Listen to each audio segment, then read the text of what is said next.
Dalam nama Bapa dan Putra dan Roh Kudus. Amin. Shalom Aleihim.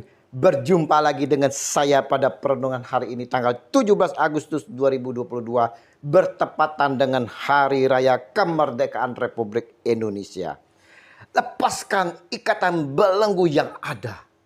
Bacaan liturgi hari ini diambil dari Kitab Putra Sirak bab 10 ayat 1 sampai dengan 8. Dilanjutkan bab 2 ayat 1 Petrus 2 ayat 13 sampai dengan 17 dan Injil Matius 22 ayat 15 sampai dengan 21. Merdeka! Merdeka! Merdeka! Hari ini saudara-saudara, kita semua tahu bahwa kita merayakan hari raya kemerdekaan Republik Indonesia. Negeri yang kita cintai dan kita sayangi. Pertanyaan klisenya saudara. Sudahkah kita sungguh-sungguh merdeka? Apa arti sesungguhnya merdeka itu saudara? Merdeka saudara berarti bebas dari penjajah saudara. Bebas dari tekanan, bebas dari belenggu kekerasan dari pihak mana saja. Bebas dari intimidasi, bebas dari kekejaman, kelaliman saudara. Maka saudara-saudaraku yang terkasih, negara yang merdeka saudara berarti negara menjamin kebebasan rakyatnya. Negara yang merdeka haruslah penguasanya, pemerintahnya memperhatikan rakyatnya saudara. Pemerintah yang bijak mempertahankan ketertiban pada rakyatnya. Dan pemerintahan orang arif adalah teratur. Sirak 10 ayat 1. Pejabat yang mendapat mandat dari rakyat seharusnya juga berusaha memenuhi kepentingan rakyatnya. Jelas ditulis saudara dalam bacaan pertama bahwa pemerintah harus bersikap arif, bijaksana dalam menjalankan mandat supaya rakyat mendapatkan ketenangan dan hidup yang berkecukupan serta mengalami damai, sejahtera dan sukacita penuh saudara. Nah, apa yang dapat kita pelajari dari bacaan pertama hari ini saudara?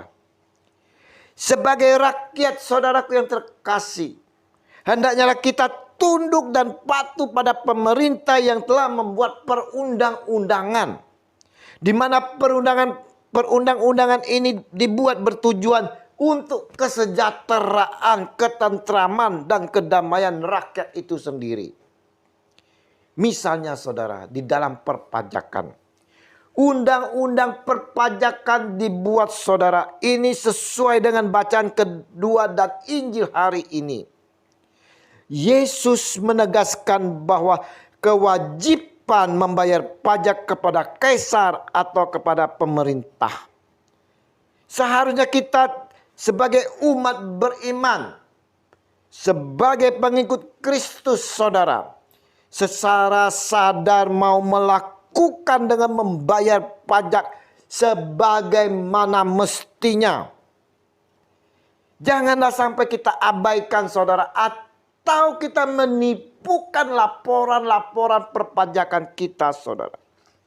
Perpajakan ini sendiri saudara-saudara digunakan untuk mengatur keseimbangan dan keadilan bagi rakyat.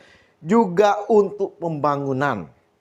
Yang semuanya itu kembali untuk rakyat. Sehingga terciptanya rakyat yang adil dan makmur. Hidup rakyatnya menjadi tenang, tentram, serta mengalami kedamaian. Tapi seperti biasa orang Farisi saudara, yang kesukaannya untuk menjebak Yesus. Mereka menyuruh murid-murid mereka bersama-sama orang Herodian bertanya kepadanya, "Guru, kami tahu Engkau adalah seorang yang jujur dan dengan jujur mengajar jalan Allah dan Engkau tidak takut kepada siapapun juga. Sebab Engkau tidak mencari muka. Katakanlah kepada kami pendapatmu. Apakah diperbolehkan membayar pajak kepada kaisar atau tidak?" Matius 22 ayat 16 sampai dengan 17. Saudaraku, perhatikan saudara. Cara menjebak ini saudara, sering dilakukan oleh kita sekalipun kita telah beriman. Kita menjebak orang lain dengan tujuan mencelakai saudara, atau sekedar basa-basi di dalam etika pergaulan kita. Apakah menjebak ini dibenarkan? Jebak menjebaki ini saudara-saudara adalah salah satu perbuatan dosa. Kesukaan kita marah, menghakimi orang lain, menyakiti orang lain, membenci, dendam orang lain. Sehingga kita ingin membalas dengan mencelakai melalui menjebak ini saudara. Ini semua saudara-saudaraku tidak disukai Allah. Justru mendatangkan murka Allah. Semuanya ini adalah dosa saudara. Dan kita secara tak sadar telah diikat, dibelenggu oleh dosa. Bagaimana kita melepaskan belenggu dosa ini agar kita terbebas, merdeka dari dosa? Kamu telah dimerdekakan dari dosa dan menjadi hamba kebenaran. Roma 6 ayat 18.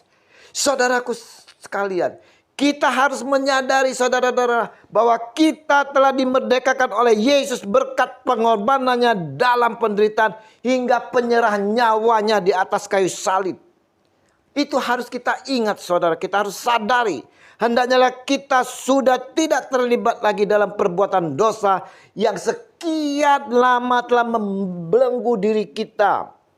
Karena sesungguhnya saudara-saudaraku yang terkasih, kita ini telah merdeka saudara. Merdeka saudara. Hiduplah sebagai orang merdeka dan bukan seperti mereka yang menyalahgunakan kemerdekaan itu untuk menyelubungi kejahatan-kejahatan mereka. Tetapi hiduplah sebagai hamba Allah. 1 Petrus 2 ayat 16. Sebab inilah kehendak Allah, yaitu supaya dengan berbuat baik kamu membungkamkan kepicikan orang-orang yang bodoh. 1 Petrus 2 ayat 15. Apa yang harus kita lakukan dalam perayaan kemerdekaan ini saudara? Selain mematuhi akan peraturan dan undang-undang yang berlaku saudara, jadikan momentum dalam perayaan kemerdekaan ini sebagai pemicu diri kita untuk memerdekakan diri kita dari segala ikatan belenggu dosa yang ada di dalam kehidupan kita. Kita putuskan ikatan belenggu dosa yang ada dengan kekuatan kuasa Roh Kudus yang telah diberikan oleh Tuhan kita Yesus Kristus. Karena sesungguhnya rantai-rantai belenggu dosa yang ada di dalam diri kita telah diputuskan oleh kuasa darah Yesus. Oleh sirak kita diingatkan, jangan congkak dalam kehidupan ini yang akan menjatuhkan kita ke dalam dosa. Mengapa congkak? Engkau yang hanya debu dan abu, yang isi perutnya sudah memualkan selagi hidup. Sirak 10 ayat 9. Kecongkakan dibenci oleh Tuhan maupun oleh manusia. Dan bagi kedua-duanya kelaliman adalah salah. Sirak 10 ayat 7.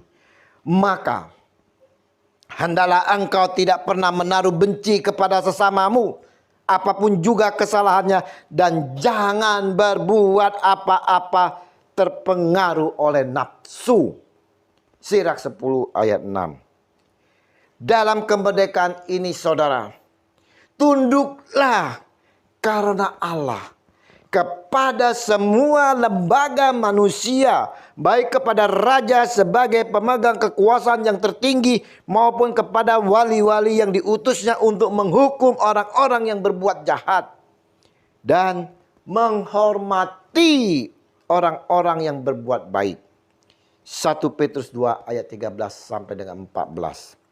Hormatilah semua orang, kasihilah saudara-saudaramu, takutlah akan Allah, hormatilah raja. 1 Petrus 2 ayat 17. Di sini dikatakan saudara-saudara, hormatilah semua orang saudara. Hormatilah saudara-saudaramu. Itu berarti semua orang, bukan saja saudara terdekat kita saudara, tetapi saudara yang telah menyakiti kita saudara. Dan takutlah akan dia. Hormatilah raja. Berarti kita juga harus menghormati pemimpin negeri kita. Pemimpin kita saudara. Semoga kita dapat dengan sungguh-sungguh menjalani dan mengisi kemerdekaan yang telah kita peroleh dari Tuhan Yesus Kristus kita, kini dan sepanjang segala abad. Amin. Dalam nama Bapa dan Putra dan Roh Kudus. Amin. Shalom Aleihim. Merdeka! Merdeka! Merdeka!